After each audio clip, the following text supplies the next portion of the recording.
Welcome to Buying Sandlot. I'm Kyle Pagan along with Kyle Scott. We've got a packed episode for you today as the Savannah Bananas announced they're launching a youth baseball league. We go inside Perfect Games international expansion, and LiveBarn allegedly sells for $400 million. But before we get into the show, tickets for our Youth Sports Business Conference in Philadelphia on April 14th and 15th are still available. Early bird tickets are on sale, but will increase on January 31st. We've got an amazing set of speakers you won't want to miss from Team Snaps, Fast Break AI, Huddle, GameChanger, and more. We'll be announcing in the newsletter every week as we get closer to the event at Ballers. Kyle Scott, huge news we woke up to this morning. Well, I guess it broke at 9:30 last night, but huge news we broke up to if you weren't following LinkedIn or Twitter or Instagram around 9:30 last night.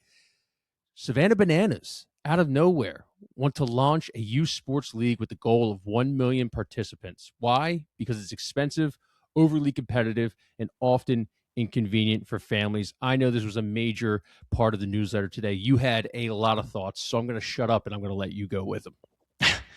So, I don't know if it's a league or a series of tournaments or some combination of both, but I wouldn't underestimate Jesse Cole from Savannah Bananas. There's this clip of him from 7 years ago, 2019, before they really struck it big. And he was one of the guys that paid like $10,000 to sit in Gary Vee's office and pick his brain for 30 minutes, right? I think that's the going cost of those. And he like called his shot in that interview. He's like, we're going to be huge. And like Gary loved it, but a lot of people come in there and call their shot. And like this guy straight backed it up. He's always fully on brand. They've exceeded expectations. I think they have the right mindset. They're not looking to make a quick buck. So all that, it sort of like took me aback. I didn't even realize they had a couple of tournaments this summer, $595 per player. But for what sounds like an amazing 4-day experience. So yeah, I wouldn't underestimate the potential of this one. Yeah. Why are you so bullish? Why do you think it could be huge? We talked to the podcast will be coming out soon. We talked to Frank DeSembrino from Clubhouse Partners, right? And they run facilities and baseball clubs, and they're more for the serious athlete, right? And those serious athletes are not going away. They're going to increase. There's more money going around in college. You're going to have more people investing in specialization and training tools and all that as they approach their teenage years. But almost everyone in the industry will kind of point out this gap between ages like 9 to 12, which, by the way, is right about what the Bananas ran their tournaments for, at least last year, where kids begin to feel the pressure of needing to specialize or play a sport year round to keep up with their peers. Between the ages of like 5 and 8, 5 and 9, that's not so much the case, obviously. And you hear a lot of people say like, hey, let's develop premium experiences for these kids who want to keep playing the game into their teenage years, but don't necessarily need to play it 12 months a year, don't need to specialize, don't need a private coach, just so they can kind of keep up. And I think what Banana Ball offers really sort of leans right into that professionalized rec. And I love, we talked about this, the aspect where kids sign up for a tournament, you don't get a team, they assign you a team, you meet other kids, you play, you have fun. Yes, you're going to try and win. Yes, you're going to compete, but fun, quality entertainment is the name of the game. And I just think that gets lost a lot. And I think it's a huge business opportunity. Just look at their math. They charge $595 per player. If they ever get 1 million kids participating in this, that's $595 million in revenue if they can pull it off, right? Yeah. So there's real money to be made there. So I just like it for lots of reasons. We talked about the pickup aspect. And I wouldn't underestimate. I think there's a lot of baseball people that would roll their eyes at this, like that it's like the Harlem Globetrotters, but it's actually a different set of rules for the sport. Yeah. The people in the crowd can catch a foul ball and all that. I think if the Harlem Globetrotters were founded 50 years into the future, do you not think that they would obviously try to capitalize the way the Savannah Bananas are capitalizing right now? It was a little bit different back in whenever they were founded in the 20s, 30s, 1800s. I forget what it is, but I thought I think we talked about this with Frank. He mentioned this yesterday, and the podcast will be out tomorrow, that the MLB strike is just the MLB is staring down the barrel of a strike right now. And he talked about it. He said, listen, do I think travel baseball will be affected? In the short term, no. But in the long term, It will. It might not affect travel baseball in terms of like having dedicated kids still coming out to clubs and everything, playing for the Philly Bandits, but it will one day affect the pipeline. And with the MLB lockout looking like it's most likely guaranteed that it's going to happen, who's picking up the pieces? Who's going to help with the youth sports pipeline? I think the Savannah Bananas, they move right into it. Yeah, I mean, if you look at the tailwinds baseball's had over the last 5 years, right? I think the Bananas are a part of that, right? They helped a couple of things. The league allowed players, I know it sounds silly, but the league allowed players to start wearing different colored cleats and socks and batting gloves, right? So that finally baseball unlocked some personality in the game, something they had sorely been lacking for decades. There was lots of hand wringing about 10 years ago about how Mike Trout was boring. Their best player was boring. Now you can't claim any of the guys are really boring anymore. Then they instituted the pitch clock, right? So now you have personality. You have shorter, quicker, more brisk games, which I think has been a home run, so to speak, for the league. And then, capitalizing on that, you have this travel culture and the Savannah Bananas and Perfect Game, which have really sort of brought personality out of kids, right? And the Bananas really appealing to the youngest set of kids and introducing them to the game.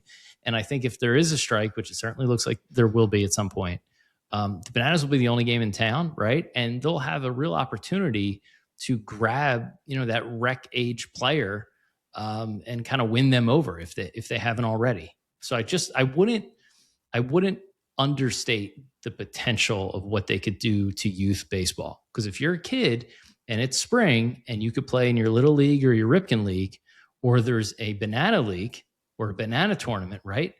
Every kid's going to want to play in that. Yeah. Coaches may hate it. Hardened baseball guys may hate it. The kids are going to love it. Even the competitive kids are going to want to do it once in a while. 100%. So, and they have a great brand. It's a fun brand. Just really interesting stuff. And that guy doesn't miss. Like I wouldn't bet against those guys. Yeah. I mean, and one other thing before we move on, quick ball is already a thing. Quick ball, more about quick ball. You want to talk about that for a second? Yeah. I've coached it for a few years. It's neither quick nor really ball, right? It's station to station, teaching throwing skills. And I get why they do it. It kind of birthed out of the Ripken or Babe Ruth leagues. But it's a branded experience. You have to set up the field as a coach with all the Ripken or all the quick ball logos. You have to pay for their certain bats and balls. And it's an interesting way to introduce the kids to the game, but it gets repetitive very, very quickly. Okay. Kids are just sort of throwing softballs, going around 3 or 4 stations. Then they have one at bat and they run. But it works because it's a way to introduce the game to kids. 3-on-3 basketball works. Flag football works, right? There are these spin-offs of sports that really take hold because they're fun to play. And in a lot of ways, they're better suited for kids. So I wouldn't bet against banana ball just because it's a variation of baseball. Yeah. And again, if we think about sports as it's a way to give kids safe, fun entertainment, right? Like you can up the ante and make things sillier. There's no reason, kids have to be thinking about running the wheel play, right? They'd rather be thinking about catching the ball behind their back. Baseball, people hate it, but like they're kids, let them have fun. Who cares? Yeah, I don't think 9U to 12U, it looks like right here for youth banana ball tournaments. So if they keep it to that model, I don't necessarily think, kids not learning, proper fundamentals with air quotes here from 9 to 12 years old really has a detriment on finding, the next great baseball player. I don't think we're going to lose the World Baseball Classic because the Savannah Bananas have instituted banana ball. And I kind of think this is kind of like an alternative sport kind of pickup, you talked about pickup, but an alternative sport kind of, coming into the industry. Hey, maybe you don't like tackle football, so let's go play flag football. Maybe you don't like baseball. Hey, we all have those kids, man, that are out in right field that are just picking dandelions. Baseball's not for them. Maybe they like banana ball. So I think that'll be interesting. Yeah, agreed. So, all right, let's move over to Perfect Game. We got an exclusive interview with Rick Thurman, and he had this to say about Perfect Game's expansion. It's about building a global platform for youth baseball and connecting some of the strongest baseball cultures in the world. Baseball is growing globally on a very big level, and that's part of our expansion. The goal is infrastructure and long-term trust. It's not just a one-off tournament. We want to be there long-term and grow something that's going to be there for many generations to come.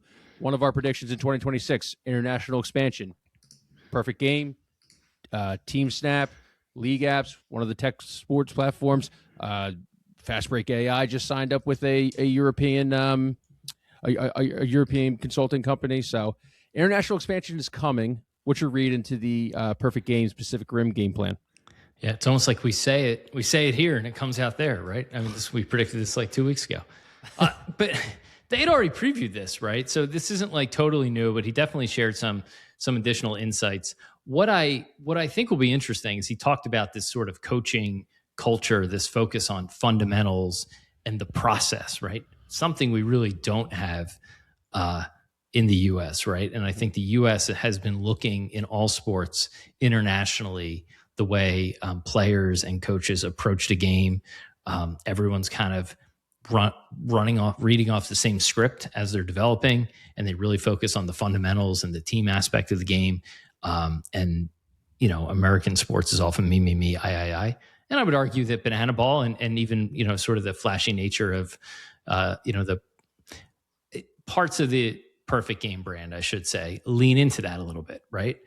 So it will be interesting to see how they marry the evaluation and the kind of perfect game style of things with the brand, with the fundamentals of Asian baseball, so to speak, right? And they talked a little bit about that. And he said, hey, we're not going to try to like disrupt that. We're going to try to be in addition to that, to have showcases, give athletes the ability to use technology and get identified and get in the pipeline. So again, international expansion, the name of the game, right? Where can you find more kids? Well, you can get more kids to play in the US, or you can find the other hundreds of millions of kids around the world. Yeah, some of the things that Perfect Game is looking to do: greater presence in Pacific Rim, obviously focusing on ages 10 to 15, regional rollout of the Diamondcast data digital scoring tool, tech implementation and integration, showcase events to ID talent. Canada and Mexico are included in the circuit, Asian teams competing in U.S. events. I wonder how much this might change, and I know we're a youth sports show, but how much it might change maybe the MLB draft. If Perfect Game's kind of being that threshold, that kind of conjoiner to being like, hey, you don't really get Asian baseball players until they're maybe 24, 25, a lot of times 28, 29. 3 just came over that were in the Japanese league that'll be playing in the MLB this year. It'll be interesting to see, kind of such a household name kind of brand like PG, how it will help kind of United States and American and join those for the future of college baseball and maybe even professional baseball. Yeah, here's a prediction I agree with you. Agree with all points, by the way. Prediction I would make is Major League Baseball finds a way to get more involved in the development of players, right? Mm-hmm. There isn't a real tight integration between Perfect Game and the MLB, right? Perfect Game wants to be their own brand. You see them do a lot of partnerships with other brands like Bruce Bolton, things like that. We don't see a lot or hardly any MLB Perfect Game crossover that I'm aware of. And I've talked to some folks who've said, like, Major League Baseball doesn't love the fact that they kind of outsource their development to Perfect Game and others, right? And now you have the Savannah Bananas coming in. A different thing. It's less about development, but they're gonna, like winning over hearts and minds, right? If there's a world where kids grow up being fans of the Savannah Bananas and not the Phillies, right? I mean, that's a problem for Major League Baseball. So I think you'll see Major League Baseball get more involved here. You got Elysian Park in EL1. There's the Dodgers tie in there. There's some tech pieces there. I don't know if it's TrackMan or the other one. I can never remember. But I think you'll see baseball get its hands on some data and think more about how it can like have its hands in the pipeline and not outsource everything. That's interesting, because I was thinking about that with like the NFL they've dove into flag football. Like you look at the Bay Area all next week, it'll just be filled with flag football highlights, from professionals to USA versus Mexico, girls high school showcase, all the way down to like an international competition for youth. Why would Major League Baseball not do the same thing that the NFL is doing. Be like, hey, listen, we want to invest in flag football. Flag football could take away participants from tackle football. I know they're not too worried about that. I know you talked to Matt Mueller from Huddle. He mentioned that they wouldn't really be, but like MLB feels like this is either a layup, like you were saying, with either you partner with Perfect Game or you partner with Banana Ball, and you kind of ingratiate yourself into kind of a solid brand and kind of a even though they are doing well as a league, ingratiating yourself into a totally different platform to maybe raise more awareness for Major League Baseball. Yeah. I don't know. I mean, baseball tends to be slower on stuff. So if you remember, this is going back 10, 15 years when I ran Crossing Broad here in Philly, and, Major League Baseball was the only league that was like aggressively policing highlights on YouTube and social media. And at the time, it seemed just like a niche thing to complain about, right, as a blogger. But what it actually did is it was impossible to find highlights where young people were. They wanted people to go to MLB.com, watch a 30-second ad to watch a 17-second clip. Not going to work, right? People were on Twitter, Instagram, YouTube. And finally, I think one of the other things baseball has done over the last like 7 to 9 years is open that up and allow people to share highlights and lean into things like John Boy, who does these, the voiceovers of the fights and the home runs and the lip reading and all that. They've even, I think, struck a partnership with him. They've leaned into creators, but they're slow to do that. And I think this is just one of those cases on like what they're doing on the youth side. They've been a little slow to react the way, certainly football has with flag, which I think that's different because like it's a different sport. It doesn't have the safety risks of tackle football. So that's a problem for the NFL. Baseball doesn't really have that problem. But I don't think it's a partnership. I think they really try to lean into getting their tentacles in the pipeline and not just outsourcing it. And I would say, I don't know if it's coincidental. It might be, or it might be part of the reason why I think Perfect Game is leaning more into brand and international than just like owning the scouting ecosystem. Because eventually, if MLB leans into that, it will eat into a little bit of that share. But if they become the Jordan brand of baseball, then like they're playing a different game at that point. Now it's funny you say that because like, as good as Perfect Game is, when you were talking to Rob, he was like, yeah, we kind of have dominated the scouting platform. We are really good at the scouting platform. We're really good at providing experiences for somebody. Well, what are we not that good at? We're not that good at content. And they've obviously expanded their content platform to be, you mentioned, I think a billion impressions this year. And it's just like, they're like, it seems kind of like it's like, they're good at content now. They're good at content now. Great. Yeah. And I'm not putting words in their mouth or anything, but it's kind of like, well, if MLB is not going to do the content, we'll do the content for them, and we'll just build up the next generation of youth athletes so that people know about this kid in college, or they know about this kid in high school and stuff. And these could just build up their followers like we're seeing with flag football. It's interesting, as much as, sometimes MLB just can't stay out of their own way, unfortunately. And that's kind of how it's been. So, yeah. I think they'll throw their hat in the ring. Yeah. But impressive expansion here from PG. And I don't think this is not the last sort of international topic we're going to cover here at the end of January 2026. I think we're going to see more. I think we're going to see more in the tech space in particular. Ooh. Well, because it's easy, right? It's easy. Like, this is actually somewhat hard. You're doing events and showcases overseas. Like, there's some manpower and logistics. Did they use the word infrastructure? I don't know. I did. I think, yep, they did. The goal is infrastructure and long-term trust. My AI spidey senses is jumping off. But it does. It takes infrastructure to do this overseas. Tech also needs quote unquote infrastructure, but it is easier to scale tech anywhere, because it's ones and zeros. So I think the easiest thing to go international will be the tech piece of youth sports, among other areas.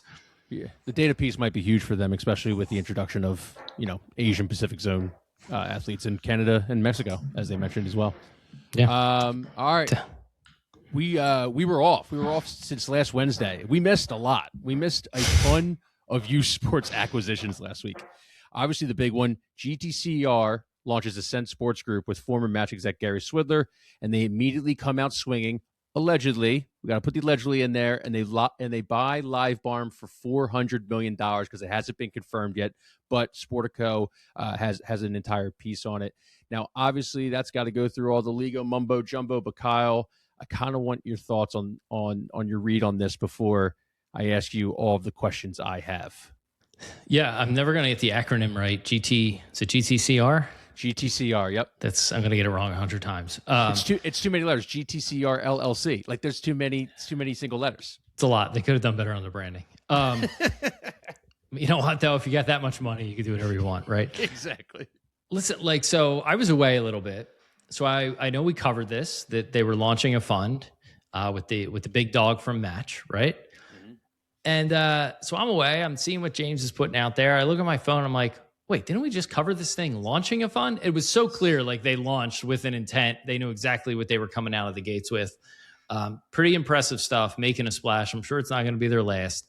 LiveBarn's interesting because you have so much attention being paid in the streaming space in youth sports.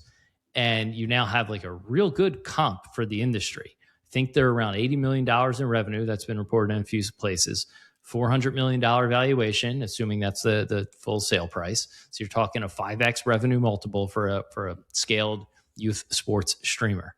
Now, let's compare that to something like GameChanger. Dix keeps saying GameChanger will do $150 million in revenue in 2025, which I think earnings are coming out soon here, if they haven't already. If you were to apply a 5x multiple to that, you get $750 million valuation for GameChanger if they were just a streamer, right? They are a lot more than that. They're more of an ecosystem. They're expanding into other sports. Obviously, they're owned by Dix and they have the Dix integration. But you could very reasonably extrapolate that GameChanger is a well above $1 billion property. And then I think it's proof of why companies like TeamSnap, are leaning into streaming within their platform. It's proof why Black Bear they actually sponsored our newsletter today, but it's proof why they are somewhat protective of their in-house streaming because it has real value. It has real lock-in. And, these companies, especially like LiveBarn and Black Bear, who I think they have their own beefs because they're both in the hockey game, but they invest in the infrastructure in a facility. It's not just parents bringing the camera and setting it up. So there's an upfront investment that pays off on the back end because it's harder for somebody else to come in and do that.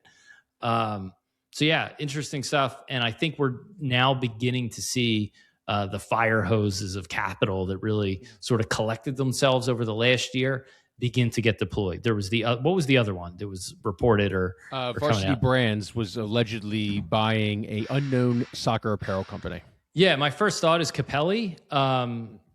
I don't know if I'm missing something there. It certainly sounded like Capelli when I read the description of what they were targeting. But yeah, I mean, like we're seeing it happen now. We're seeing funds being raised. We're seeing money go out. It's just the beginning here. There's going to be a lot of this year. But it's kind of fun to watch. $400 million for a hockey streamer it's a lot of scratch. It's a lot of scratch. I dove into LiveBarn. Obviously, like I thought of it only as like a hockey streamer. They do baseball, they do basketball. So I just 1,000-yard lens. I gotta assume, GTCR ain't buying that thing for $400 million just to stay focused on hockey. You gotta.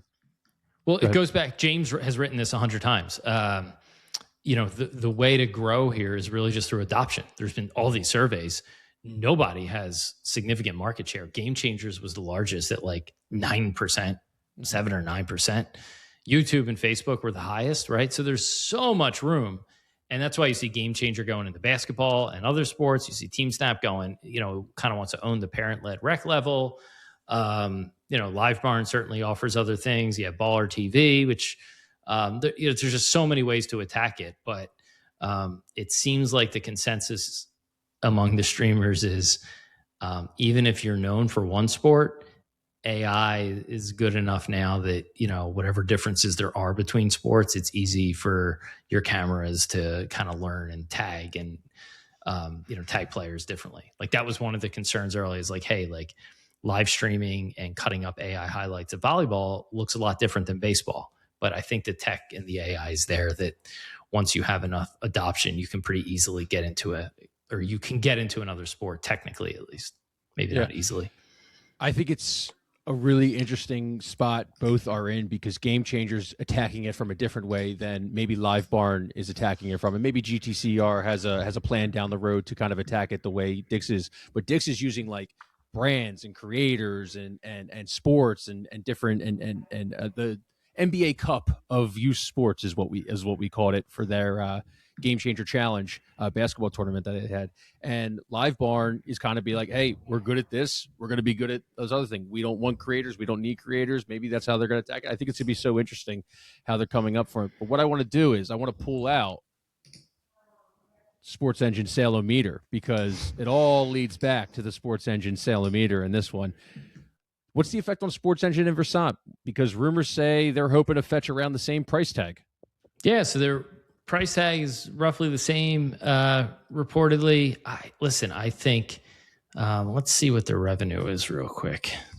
Okay, so there's some estimates here that have SportsEngine's revenue at around $100 million, which sounds right. It would place it a little bit behind GameChanger. And I know they were targeting a valuation of around 400 or 500 million. So there's your 5x multiple, right? But, you know, again, without like being able to look at their books and stuff, I feel like the platforms have a little bit more lock-in than a streamer, right? Like there's a little bit more value there. That's why I'm saying you would have to apply a higher multiple to GameChanger, because they're not just a streamer, right? Mm-hmm. So I don't know. Like I feel like this is a really good comp for SportsEngine, because they have more tentacles deeper in spots than LiveBarn does. So are we breaking into the green? I don't know, because the flip side of that argument is maybe somebody doesn't want to pay that, right? And now, they're willing to wait. I'll keep it yellow green. I'll keep it right on the yellow green line. All right. Keep it right at 60%. All right. Well, I know that's not very like buzzy, but yeah, you know what? I've been in this space for a month. I'm going to move it into the green. I'm going to move there we go. We're in the green. Slightly into the green. We're in the green. 600 million? So here's 600? 575. 575. Okay. 575. Okay. Knock off 25 as a finder's fee. Hey, anything else you got? Interesting. Consolidation is happening. It's happening. Yeah. I mean, everyone spent the whole year talking about it, and now I think we're just going to see lots of rumble tumble, new investment rounds, maybe somebody going public, lots of acquisitions, and lots of hand wringing about costs and things like that. And guys like Jesse Cole coming out and saying, hey, youth sports, people are fed up with how competitive and expensive it is. We're gonna launch a fun experience for kids. I think you're gonna see that side of it too. And by the way, it's not a zero-sum game. You can have both. You can have the super competitive circuits, and you can have the professionalized rec. And there's more than enough kids. If you're gonna add 10 million participants in the U.S. over the next 5 years, like that can't all be like high-end players. It's going to be that fun aspect. So big business. We're in a big business. Yeah, built-in coaches too that have legit played like good baseball too. It's not like they're just trotting out any Tom, Dick, and Harry to coach these kids. So sick merch, good development, good experience. Probably gonna knock it out of the park, but it's gonna be exciting. So stay with us. We'll talk to you next time.